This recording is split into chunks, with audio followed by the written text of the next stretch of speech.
Hey everyone, welcome back to the channel. So this is the third video on this Low Buck CT70 clone bike we're building. Just thought today's video is just going to be a little short update.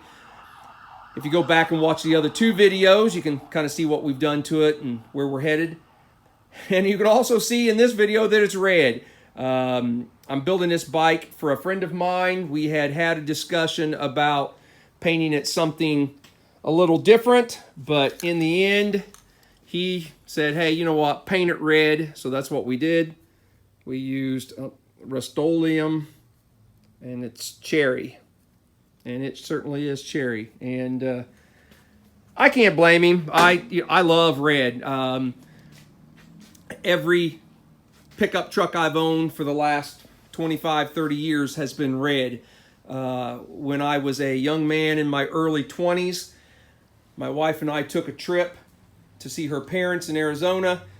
We met a gentleman who lived on the same street they did. And in his garage, and this has been in the late 80s, I guess, late 1980s, in his garage was a 1957 Chevrolet Corvette, which was red with the white scallop thing on the doors. And then he also had a 1955 Ford Thunderbird, and it was bright red also. And I kind of made some comment about the red paint, and he told me, he said, Mike, there is only one color, and that is red. So you know what, that stuck with me, and I've had a red pickup ever since the day I met him. So anyway, get back to the bike. You know, we don't have a whole lot in this thing yet. I've got $10 in the red paint, 2 cans of that. I did use some of the universal aluminum that I get at AutoZone. It's VHT. I'd show you the can, but I forgot to bring it in here. So we'll have one more can of paint on that. You know, it's not a perfect bike. It's not meant to be. You know, things like the headlight bucket's got that little chunk that was broken out, and I glued it all in there. The guy I'm building this for, it's just going to be a yard rider. But I thought, I'll make it look as nice as I can. If you watch the other videos, the seat was just something we had laying around. The tail light bracket was pretty ugly, and I painted it. I put just a generic tail light on it. Obviously not a CT70 tail light. The fenders are something that I picked up in a bulk load of used parts. I think I showed this to you the other day, but I buy things like this. There are 3 stacks of rims and tires there, and then a bucket.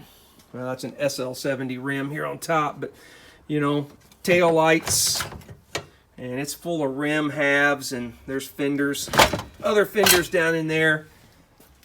And I'm constantly buying parts so that I'll have more parts to build these bikes. And a lot of this stuff, I'm able to get fairly reasonably cheap. Fenders for 15, maybe 20 bucks a piece, that sort of thing. And they look good enough for the bikes that I build. Yeah, if you're building a show bike, obviously you might not want to use them, but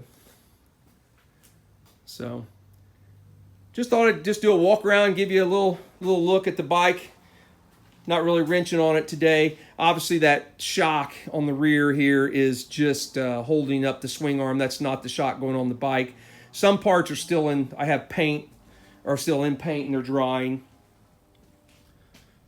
So, all right, before I go, a couple things. It'll be maybe a week and a half, 2 weeks before I do another video on this. I'm getting ready to head to Arizona. If you go back a few videos, I sold a couple bikes that I had out in Arizona to another YouTube subscriber, and I'll be meeting him in a few days for him to pick those up. So we'll probably do a video on that. We'll see if he wants to be on film. If not, I'll at least get you a good video of the bikes, because in the video from a couple weeks ago, all I had was pictures, and didn't really, since I'm 1,800 miles away from them, I didn't have any video of them. So we'll get a video sometime in the next few days on that. And then lastly, I'd like to give a little shout out to, I don't know if he's a YouTube subscriber, but I post these videos on Facebook, and I know he's on Facebook. We talk from time to time. A fellow by the name of Tom Tom, hopefully I pronounced your last name correctly. And Tom did something really nice for me, and I just wanted to give him a shout out and tell him how much I really appreciate that. So anyway, guys, there you go, a little update. I have not touched the rims and tires on this bike yet. So when we get back from Arizona, that's something we'll do, and wrap this bike up, take it for a spin, hand it off to the next guy. Guys, everybody have a great day. We'll see you on the next video. Later.